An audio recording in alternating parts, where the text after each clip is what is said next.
Yakın zamanda Mustafa'ya bir DSLR kamera aldık, Canon 250D. Başlangıç aşamasında hangi kamera alınmalı? Biz bu 250D'yi niye tercih ettik? Bu videodan sonra aslında DSLR kamera tercih ederken temel şeylerden de bahsetmiş olacağız. Şu an çekim yaptığım kamera hala kullanıyorum. Canon 200D vardı. Bu model onun abisi diyebiliriz. Neredeyse bütün özellikleri aynı. Kozmetik olarak bazı değişiklikler var. Canon 250D'ye 4K çekim gibi özellikler koymuşlar. Bir de birazcık daha hafifletmişler. Tabi bu hafifletmişler dediğim kısmı birkaç gram. Canon 200D ilk çıktığı zaman aynalı kameraların içerisinde en hafifiydi. Aslında benim de biraz alma sebebim buydu. Niye? Çünkü yurt dışı seyahatlerine çıkıyoruz. Boynumda veya sırtımda ekstradan bir ağırlık taşımak istememiştim. O yüzden de aynalı kameraların içerisinde en hafif olanını seçmiştim. Şimdi dilerseniz bu 250D'yi kutusundan çıkartalım. Ondan sonra teknik özelliklerinden devam edeceğiz.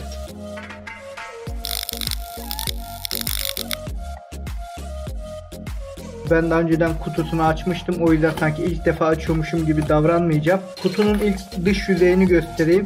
Burada özellikle lens seçimine ben çok dikkat ettim. 1855 IS STM kit. Diğer lenslerle arada fiyat farkı var. Özellikle video çekimlerinde bu STM kitin alınması gerekiyor. Diğer lens tipleri birazcık daha fotoğrafa yönelik lens tipleri. Kutuyu açtığımız zaman karşımıza bakım kullanım kitapçığı, EOS 250D geliştirilmiş fotoğraf makinesi kullanım kılavuzu çıkıyor. CD'si ile beraber fotoğraf makinesi garanti kartı çıkıyor. Destek kartları çıkıyor. Bunları hemen yan tarafa alıyorum.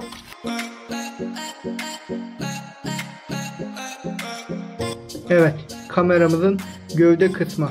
Bu arada 200D zaten hafifti. 250D yani bu onun abisi de gerçekten hafif. Görüntü olarak burasına bir desen vermişler. Böyle tırtıklı bir desen vermişler. Daha güzel olmuş. Bunu da yana alıyorum ben. Şarj adaptörü ve kablosu çıktı. Bataryası çıktı. Birazdan zaten çalıştıracağız. Kullanacağız makineyi.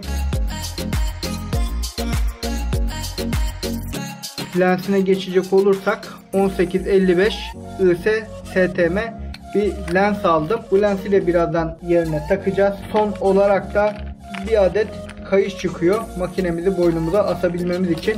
Onun dışında kutunun içerisinden başka bir şey çıkmıyor. Bunlarla beraber ben tabi bir adet SD kart aldım. Bir de bu lensin önünü korumak için de bir adet de UV filtre aldım. Bunların da ilk cihaz alındığı zaman satın alınması gerekiyor. Özellikle yüksek hızlı bir SD kart kullanılması gerekiyor. Markadan bağımsız sadece yazma ve okuma hızları yüksek olmalı. Bir adet UV filtre kullanmamız gerekiyor. Bunu da hemen açayım ben. Evet. Filtremizi taktık. Cihazımızın alt kapağını açtık. Yuvasına taktık.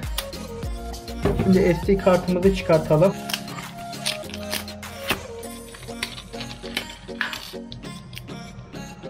Ve son olarak da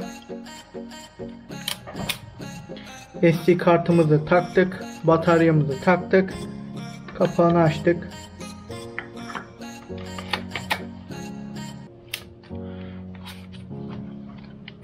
Ve hemen ekranını çevirelim. İlk gücümüzü alalım. Lens kapağımızı da çıkartırsak şu anlık makinemiz canavar gibi çalışıyor. Canon 250D'yi kutusundan çıkarttık. Şimdi birazcık tasarımından ve teknik özelliklerinden bahsedelim. Cihazın gövdesinin uzunluğu 122.4 mm, yüksekliği 92.6 mm, derinliği 69.8 mm. İki farklı renk seçeneği bulunuyor.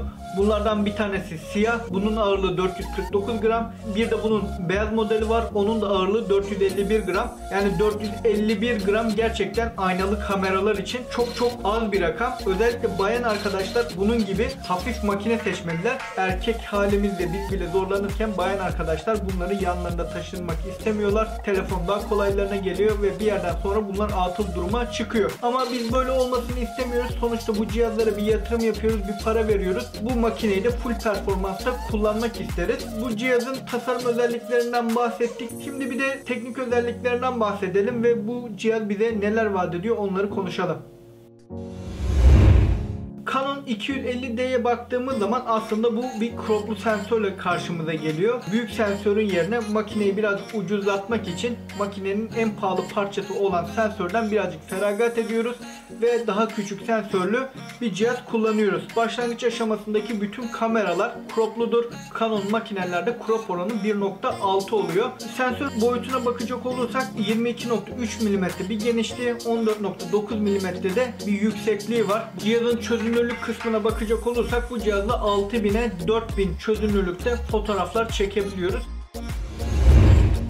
Benim Canon 200D'de, yani bu 250D'nin bir alt modelinde Digic 7 kullanılmıştı. Bunda Digic 8 kullanılmış. İşlemci kısmında da bir geliştirme yapılmış. Yine ISO standartına bakarsak en düşük zaten standart 100 ISO standartıyla, en yüksekte 25600 ISO standartına kadar çıkıyor. Genişletilmiş ISO ile 51200'lere kadar da bu ISO değeri çıkıyor. Ama tabi ISO değeri arttıkça kullanmalar artacağı için çok fazla tavsiye edilmiyor. Ama bazen de ihtiyaç duyulduğu durumlarda oluyor. O yüzden 51200'lere kadar çıkması da ayrıyetten güzel bir durum. En kısa pozlamayı saniyenin 4000'de 1'ine kadar, en uzun pozlamayı da 30 saniyede yapıyor. Cihazda kullanabileceğim 9 adet AF odak noktamız var. Video çekimlerinde çok önemli. Fotoğraf çekimlerinde kameranın pozisyonunu değiştirerek bir şeyler yapabiliyoruz ama özellikle video çekimlerinde bu odak noktası kamerayı çok pozisyonunu değiştirmemek açısından daha fazla önem arz ediyor benim nezdimde. Yine sürekli çekimine bakacak olursak saniyede 5 kareye kadar görüntü çekebiliyorsunuz. Bu da özellikle spor müsabakalarına veya vahşi doğada hızlı çekimler yaparak daha fazla şansınızı arttırmanıza olanak sağlıyor. Yani bir çekim yaptınız, görüntü kaçtı gittiden ziyade saniyede 5 tane çekim yaparak birazcık şansınızı avantaja çevirmiş olabilirsiniz. Objektif kısmına gelince bunun üzerinde EFS lensiyle beraber geliyor ama buraya EF lensler de takabiliyorsunuz. Hem EF hem EFS lens bunda uyumlu bir şekilde çalışıyor. Onun dışında ekstradan bir flaşı var. Bluetooth ve Wi-Fi desteği var. Telefonunuza uygulamasını indirerek uzaktan kontrolde yaptırabiliyorsunuz. Benim bu cihazda, yani 200D'de çok kullandığım bir özellik. Eminim bu 250D'yi kullanan arkadaşlar da bu özelliği çok fazla kullanacaklardır. Telefona bağlaması bazen uzak çekimlerde gerçekten yararlı olabiliyor. Bu ekran kısmına bakacak olursak özellikle video çekimlerinde bu gibi ön tarafa da dönebilen gösterge paneli çok işlevsel. Video çekimlerinde çok büyük avantaj sağlıyor kendi çekiminizi görebilmeniz için. 3 inçlik LCD bir ekran kullanılmış burada. 1.04 milyon ekran pikseli kullanılmış. Cihazın video kayıt seçeneğine bakacak olursak 4K'da 25 FPS'e kadar görüntü çekebiliyorsunuz. 1080p'de de 60 FPS'e kadar görüntü çekebiliyorsunuz. Batarya olarak da LPE17 batarya kullanılmış. 200D'de de aynı batarya kullanılmıştı. LP17 bataryanın 1040 mAh bir ömrü var. Benim batarya yaklaşık 1 saat gibi bir sürede tükeniyordu. STM lensler gerçekten odaklama konusunda hem sessizler hem de çok hızlılar. O yüzden video çekimi yapacak arkadaşların mutlaka IS STM lens kullanmaları gerekiyor. Fiyatları normal lenslere göre birazcık daha pahalıdır ama kesinlikle tercih etmelisiniz. Bence lens almışken bir kere IS STM olması gerekiyor. Benim elim küçük olduğu için bütün parmaklarım tam hizalı bir şekilde sığıyor. Hatta son parmağım, serçe parmağım bir yarım veya %30'luk bir kısmı dışarıya çıkıyor diyebilirim. Daha büyük eli olanlar için muhtemelen bu kavrayış birazcık daha onları rahatsız edecektir. Tam bir kavrayış yok. Makine bu arada çok küçük ama yine de o kadar da kötü değil yani kavrayışı. Evet dostlar, bugün sizlerle beraber Canon 250D'yi kutusundan çıkarttık. Tasarımından, teknik özelliklerinden ve lens seçiminden bahsettik. Umarım bu video sizler için faydalı olmuştur. Yeni videolarımdan anında haberdar olmak isterseniz kanalıma abone olabilirsiniz. Beni desteklemek isterseniz de bu videoyu aşağıdan beğenebilirsiniz. Yeni bir videoya kadar kendinize iyi bakın. Hoşça kalın. Round and round we go, losing self-control. I keep telling myself, but I don't wanna let you know. Is this what we become?